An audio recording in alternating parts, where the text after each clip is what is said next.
Anyone in that game. It might. I'm gonna go on 3 claps and then it's all. All right. Blake, introduce yourself. My name is Blake Spangenberg. Do I have to look at you? No, look at okay, me. yeah. My name is Blake Spangenberg. Been living here in Creedmoor for 4 years now. My own business, Spangenberg Health and Safety Services. That's about it. Love to come here every day and see you. Yeah. So you own your own business, or you're just telling me that So yeah, my dad's been doing safety for 20 years. it's safety for what? So we go into general industry where they make a bunch of the stuff that you need in this world: bathtubs, furniture, anything you could think of. We go into factories like that and we help them with their safety programs, doing training, anything they need help with. That's what we do. So about 5 years ago, I decided I wanted to go work with them. It was a tough decision, you got to work with my dad, but decided I would go join him and do what he does that I've always grown up watching him do. So Yeah. So you've been doing that for 5 years, and how is it now versus maybe 5 years ago, or how is the evolution? it's come a long ways. I was, when I first started, I didn't know what the hell I was doing. So, now I kind of have my own, I know what I'm doing. I go out on my own. I work my own schedule. It's kind of nice. I work a couple days a week, 3 days a week, and then I'm home the rest of the week. There's one thing I specifically wanted to talk with you about is, would you consider yourself a salesman? You have to be, right? No, I'm not a salesman. You're not a salesman. No. Okay. So a lot of our business actually comes from word of mouth. So my dad's been doing it for 20 years. So, he's been at these companies. He has people that might leave a company and go to another company that say, I know a guy who does this. And we end up getting to that company they moved to. So a lot of times we're not actually out there trying to sell what we do. We actually have people that have moved on other places that say, we have this person that's really good at what they do.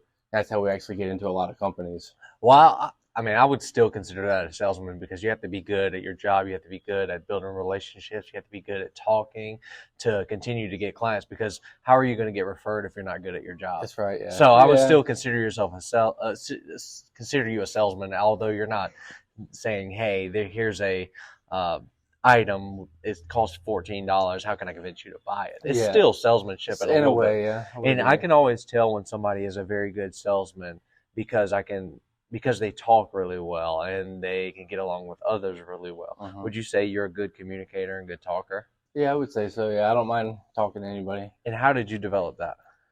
I don't know, to be honest with you, because going through school and going through college, I hated talking in front of people. I hated going up to people, and I guess getting in this business with my dad, I just had to open up that shell and say, I got to do it. That's going to be my career. And one day now, I don't mind. I could talk to 200 people. I could go up to somebody on the road, and it really doesn't bug me anymore. So yeah. So you think it's just basically you learned it? Yeah, I guess I learned it. Yeah, throughout just getting comfortable. Once you get comfortable and you're confident in yourself, you feel like you can do anything. It don't really matter what it is. You think you can read people pretty well too? Yeah, I would say so. Yeah, you can figure out if someone's bullshitting you or not. Or if somebody, like, let's say somebody doesn't want to talk, or if somebody is annoyed by you, or whatever. It's like you can pick up on these signs a little bit. Cues, so you're also a new dad pretty recently. Tell me about how this experience has changed you, or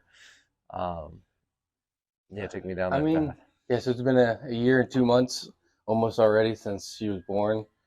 I didn't really know what to expect. You never know what you're stepping into when it comes to being a parent. But I'd say it's changed my life dramatically of what I like to do. I feel like not that it's a problem, but you can't do things you used to do. But it's been awesome. It's a good feeling watching her grow up, and it's a good feeling. It's hard to explain what has changed. I don't know. But do you think it's made you more responsible? Like, I'm assuming that's the thing that it makes everybody be, is like more responsible. You feel like you got to step up, a little more than what I was probably doing before, and just sitting at home, chilling, not giving a shit about anything. Now I feel like I kind of have to. I have somebody I have to raise and I have to support and I have to be there for. I can't just sit there and say, screw this today, I'm not doing anything. So it's probably made me grow up a little bit more than what I already was. All right. So I don't know why I started off with those things, but those were immediate things. So we're gym. Let's go with the fitness industry. How did you get into the gym? Your first steps as far as taking it into the gym seriously, and that take it back as far as you need to. I would say it started my senior year in high school. Before that, I hated going to weight Where did you go to training. high school? Wake Forest, Roseville. Well, now it's Wake Forest, but it was Wake Forest, Roseville. But I mean, I'd probably say senior year when I said I actually want to go play baseball in college. That's when I kind of started trying to get into the gym. Because before that, you had your weight training. You did it for the kids when you were the coach, and I absolutely hated going to the gym. But I guess I figured once I said I want to step up next level, I needed to get a little bit bigger. I weighed about a buck 40, a buck 50 in high school. I was a skinny little kid, so I figured I needed to put some muscle on.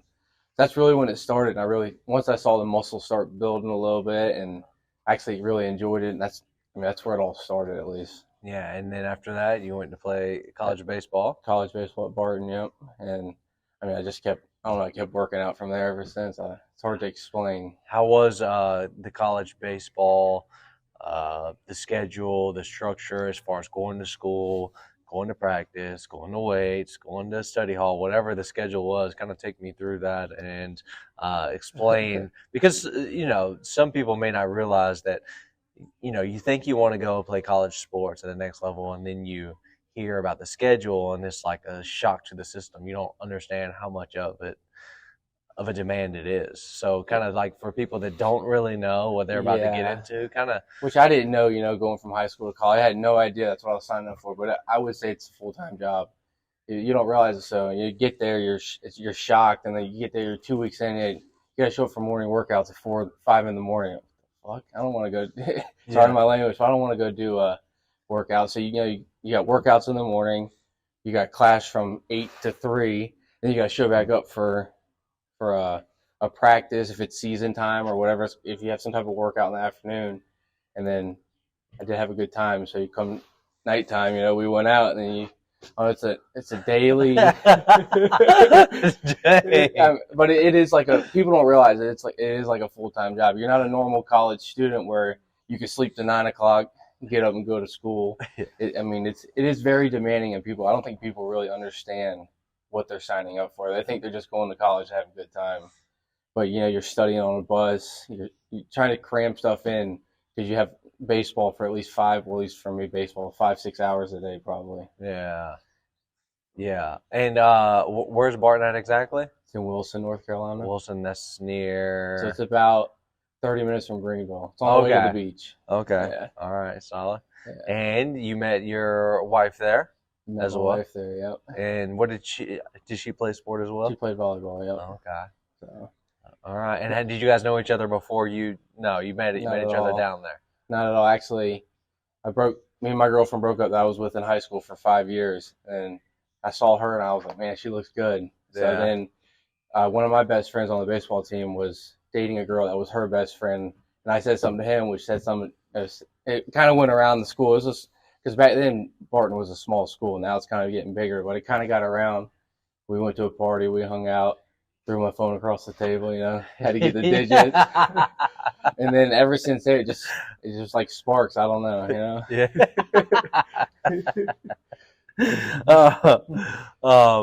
So you're also, we've played golf a few times.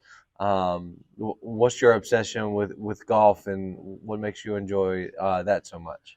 I think once baseball ended 6 years ago, it was kind of a shock because that's what I did for my whole life. So then one of my buddies, Jared Bullock, a couple of other buddies, they got into golfing. I was like, that'd be kind of cool to get into.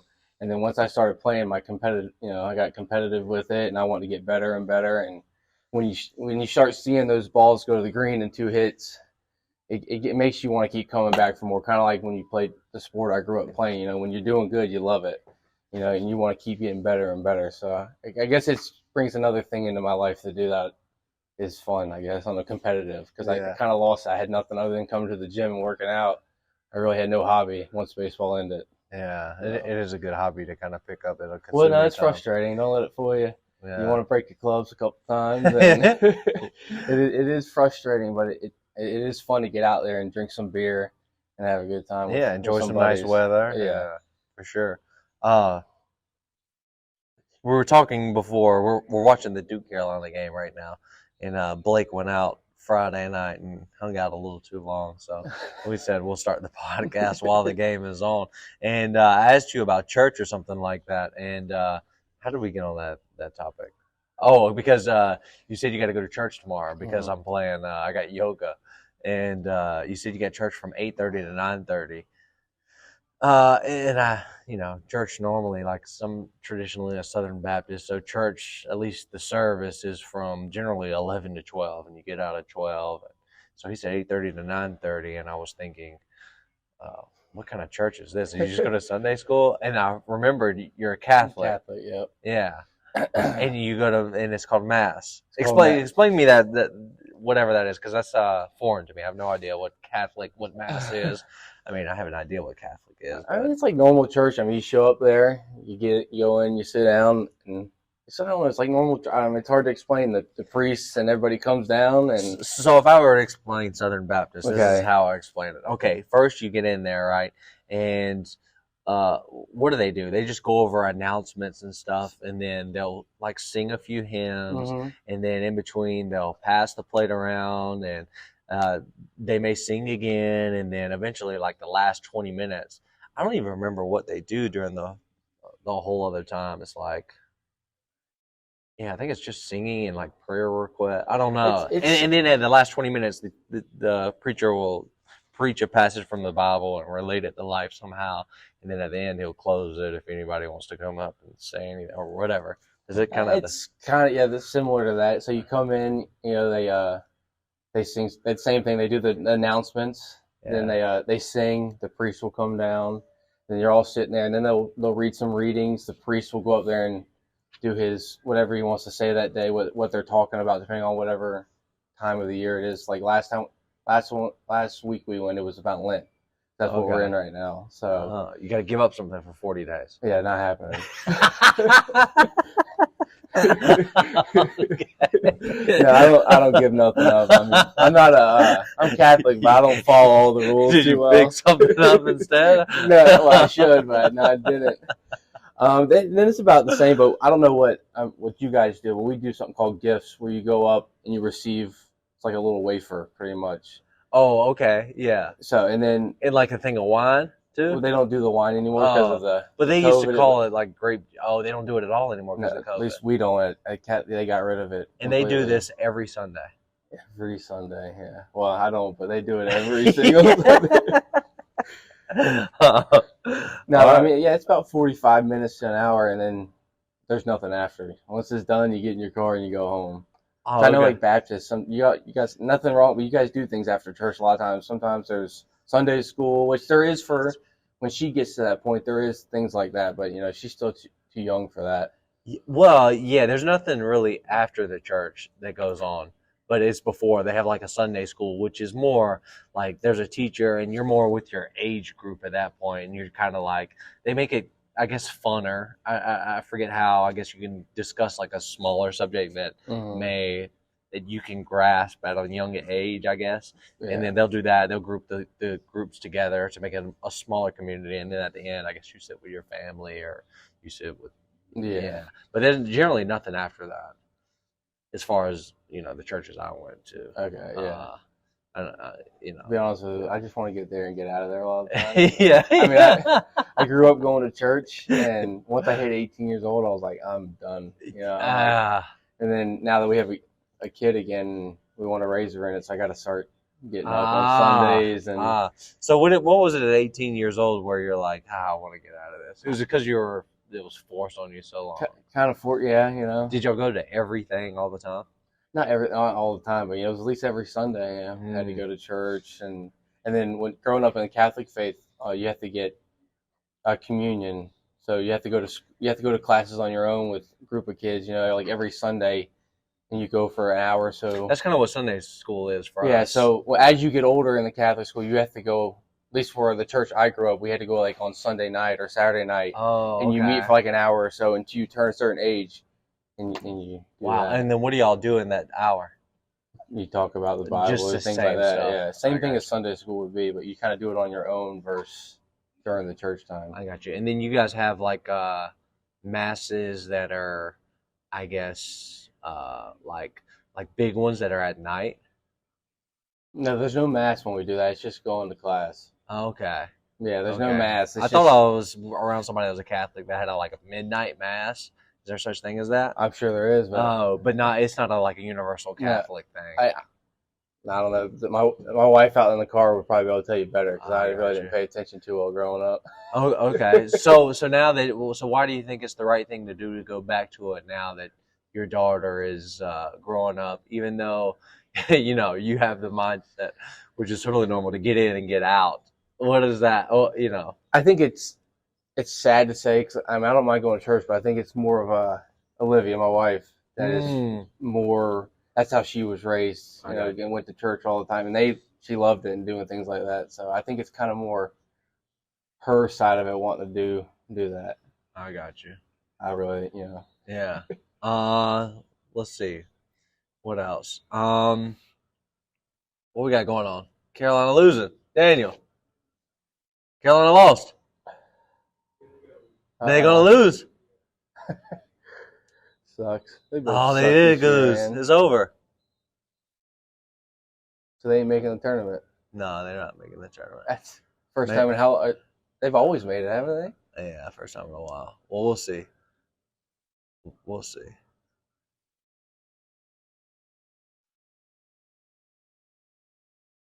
So back to your business stuff. Um, would you say there's a lot of? Do you love it because it's your own, or do you take more pride in it? Do you think you would treat something like not your own the same way? Do you think you would be as passionate about it? Probably not. I would say if I worked at a company that's just a safety person, I would probably go there to clock in just to go home, get off work and go home and not care about it. But owning your own business, you do take pride in it Yeah. because it's my name out there.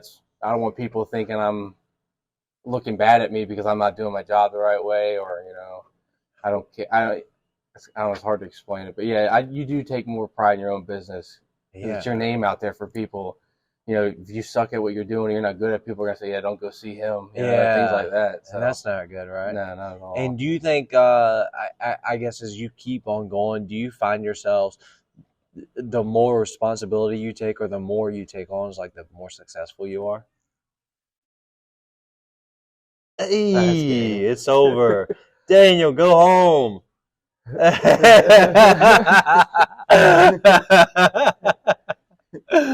Hey, sweep them boys. Bring out the broom. Trina, go get the broom in the closet. What was that question again?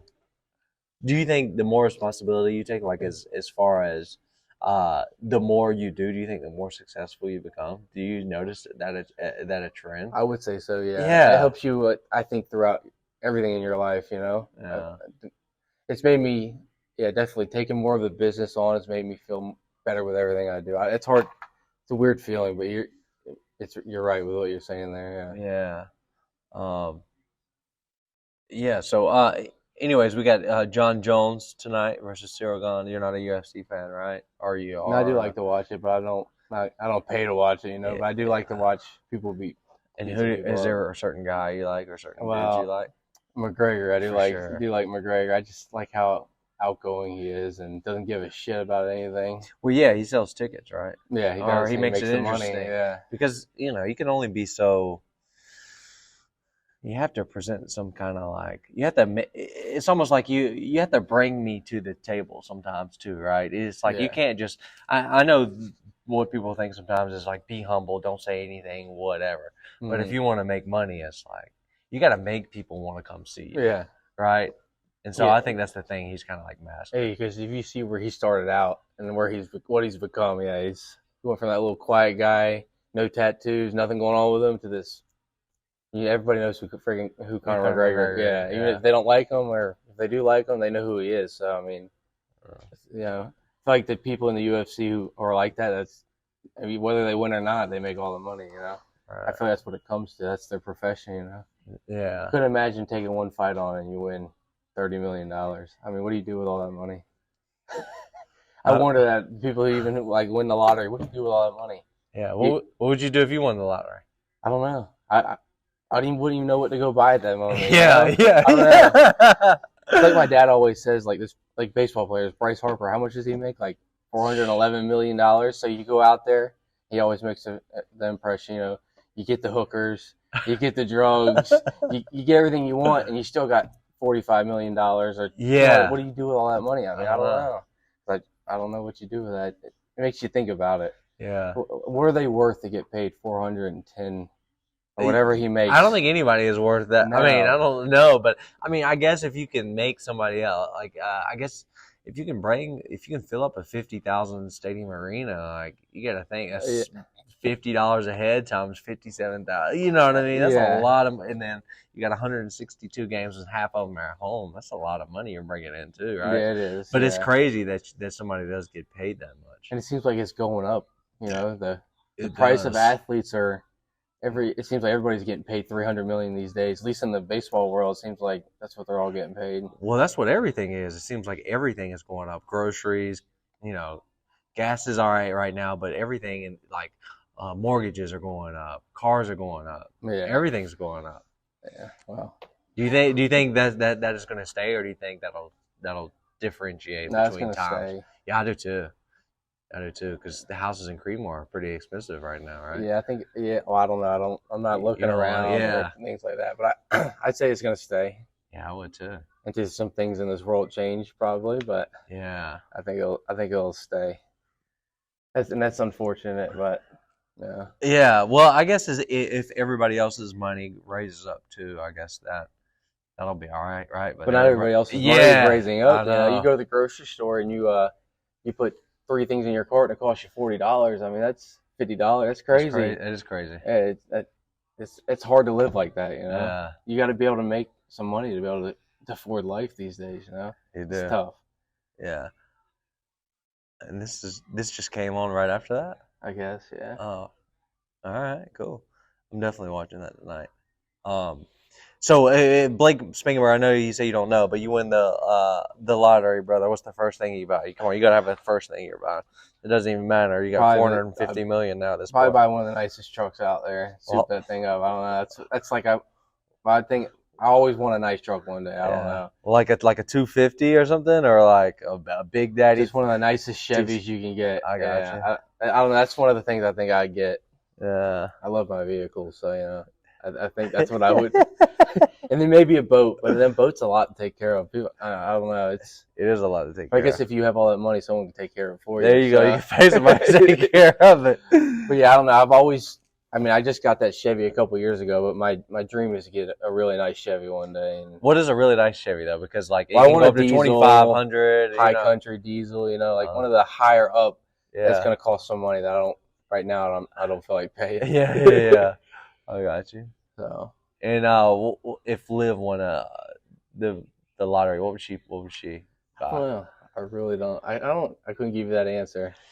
Back to fitness a little bit. Talking about meal plans. Talk about how important that is as far as fitness. And you've done a few New Year, New Me's. And when you're on it, you're on it. I'm pretty serious about it. Yeah. But I would say, going to the gym in high school, college, I didn't have to worry about weight because I was so active doing all those things. I didn't gain weight. But once I got out of college and I was still going to the gym like I normally did, but I kept getting fatter and fatter. And I look at pictures, like, what the hell is going on? And it really came down to what I eat, because I could work out in here for 3 hours as hard as I want, but if I don't control what I'm putting in my body, and I realized the first time we ever did the New Year, New Me, that's the first time I really put myself on a diet. Because I was, to be honest with you, it's because I was paying for it. And I was like, you know what, I'm spending money on this. Yeah. I might as well actually try to do it. And I realized as much as it sucked eating the same thing every day, it actually did. Within like a week, I was like, this kind of works. Yeah. But it's pretty tough, especially with the diets you give, which nothing wrong with it, but you eat the same thing, which that's what a lot of people do. But that's what I struggle with because I like a little bit of variety. At least for dinner. Yeah. I can eat breakfast and lunch the same thing, but dinner kills me. But just the reason it is every day or like that, and it could be if you have more time at home, and you have more time at home and you can dedicate more time to it. But generally, so what happens is you have a basic metabolic rate, which is the calories you need to maintain your current weight, right? And then you got to subtract that if you want to lose weight. The more you subtract it, the more weight you're going to lose. Anyways, there's a calorie number there, and there's macros, proteins, carbs, and fats.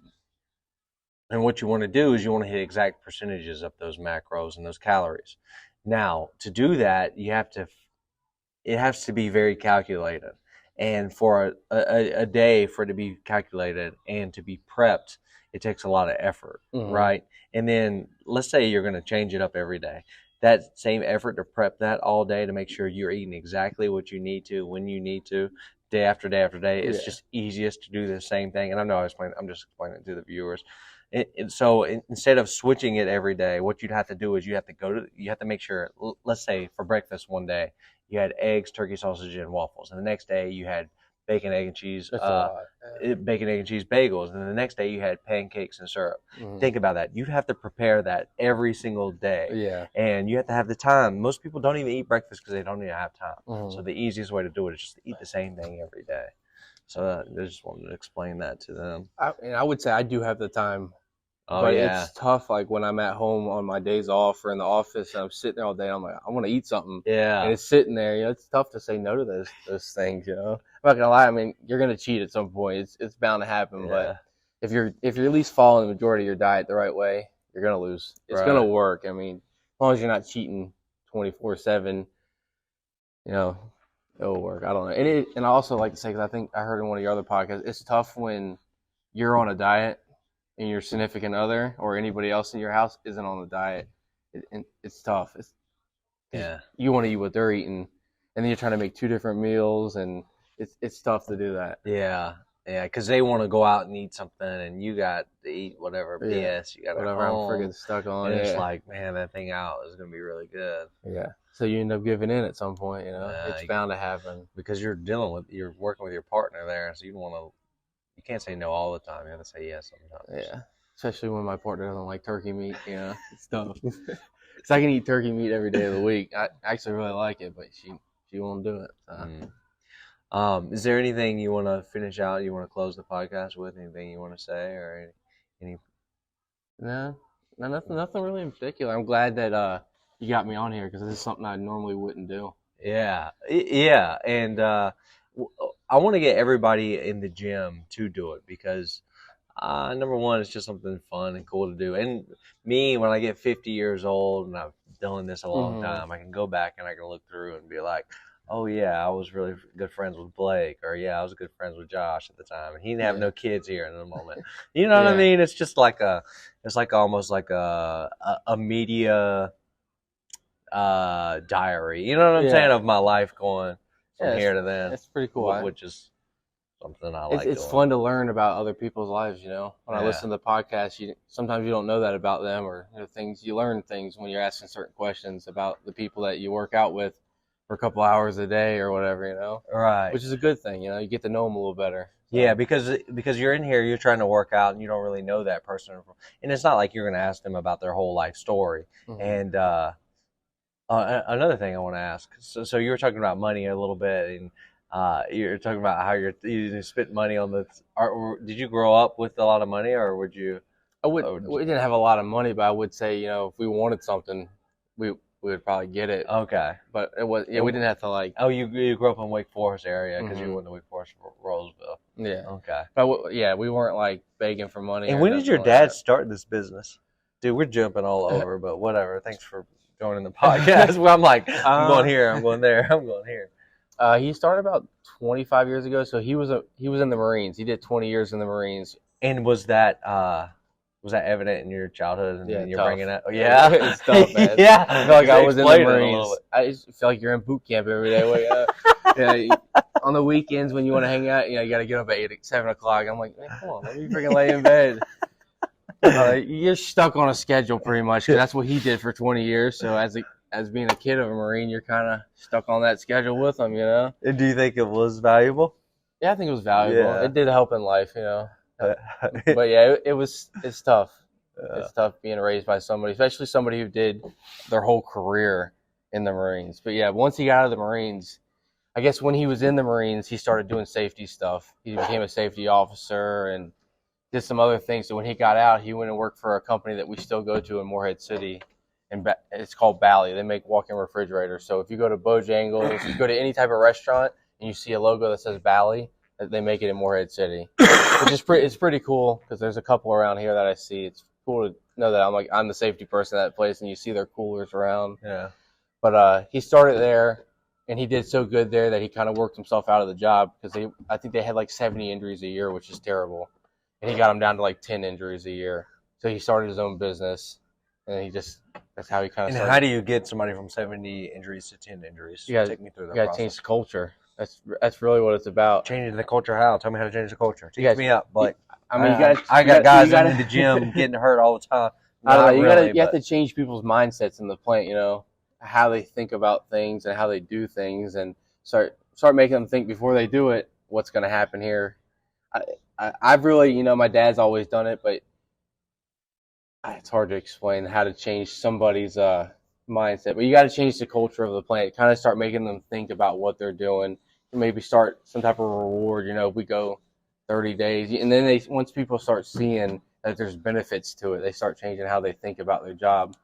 But and a popular injury or something would be sprains or strains a lot of the times in plants, like pulling their back out or something. Yeah, that's typically the most common one. They slip on something, they fall. You know, every once in a while you get people who cut their hands or cut fingers off, things like that. So, but yeah, that's what it's really about. But I really enjoy what I do. It kind of fell into the right time frame for me with having a kid and my schedule only having to work 3 or 4 days a week or 3 days, and we don't do daycare, so it's kind of nice. Which is good. And then owning your own business is just nice because if you say you want to go somewhere for a week, I'm going to go there for a week. You know, you can do what you kind of want when you own your own business. And your dad still does the work too? Is it just you and him? It's just me and him, yeah. So we travel together a lot, but then we also do separate so we can have time off. And where does he live?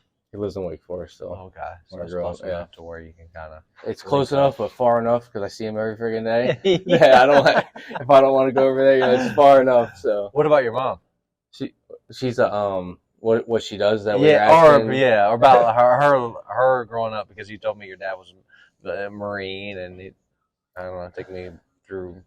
And she's the person I always went to because he was a pain in the ass. So Mom would take care of you. I'm a mama's boy for sure. Like we talk every day. Between like 6:50 in the morning, 7 o'clock when she gets done with the gym, we talk for like 30 minutes every day. Oh, she works out. Yeah. What made her start working out? She's always worked out my whole life. Wow. Yeah. So she's big into the gym too, which helps because it's just really me and my dad goes to the gym, but it's just me and her who like to really work out in the family. Oh wow. Yeah. And so and then what does she do? She is a accountant. Okay. So she actually works at what's it called? I can't even think of it right now. She works at a dealership, and I can't even think of the name of the damn dealership in Wake Forest. I got you. But she works up there and runs the whole office and does all the accounting for all their dealerships. So I got my vehicle and Liv's vehicle because she works there and we get the family discount. So it's kind of nice having somebody who works in that. So since we're going through the whole family, and then explain what Liv does. What Liv does, she's a teacher. She works at the Catholic school that we actually go to church at. So she's a kindergarten teacher. And the Catholic school has K through 12, like what? They have K through 12, yeah. Actually, I think they have pre-K too. And what's the school called? St. Rayfields. St. Rayfields? Mm-hmm. And where's that? All Falls of the News. Falls of the News. And that's near Raleigh. Near Raleigh, yeah. I got you. You don't know Raleigh too well, do you? Dude, no. I know Creedmoor, and that's about it. I know a little bit of Durham, but... yeah, you know where Six Forks is? Yeah. I guess it's not like 5-10 minutes from Six Forks, yeah. Well, I know where Falls of the News is. I don't know. I just had a brain fart, I guess. How was that cucumber melon? It's pretty good. Not something I would probably buy from the store, but solid, right? It's solid, yeah. Okay. And so I tell people all the time about these Dos Equis flavored beers, and they always laugh at me. And I'm like, they're pretty good. I like them. And then I brought you one today, and it's not bad, right? It's not bad, terrible. but you know, nothing like a Miller. Nothing beats a Miller like it, man. All right, so we'll wrap up there. Thanks for joining me on the podcast. It was fun, and I appreciate it. I'm glad you did. Thanks for having me. Yeah, for sure. And maybe we'll do another one in the future. And once I go through everybody, it'll be a long time. Maybe you could get me to open up a little more. Yeah. I get you a little bit less nervous. Yeah. Well, I wouldn't say I was nervous, and let you to explain more. You know what I mean? Like I'm very short to the point. And, yeah. And even Liv said that. I'm like, yeah, I knew coming on here. I I say what I gotta say, and I don't elaborate very well. Yeah, that's So okay. That's all right. yeah, so Maybe yeah, next man. time we'll look at this first one and then we'll Maybe do next time another I'll one. have And like 15 beers before I get in there. and you're a little tired. Yeah, I'm a little tired from last night, but Yeah. that's not an excuse, you know. Can't make excuses for everything in life. Here's the Marine dad coming out. And you. All right. I appreciate it, bro. Yeah, Yeah. man.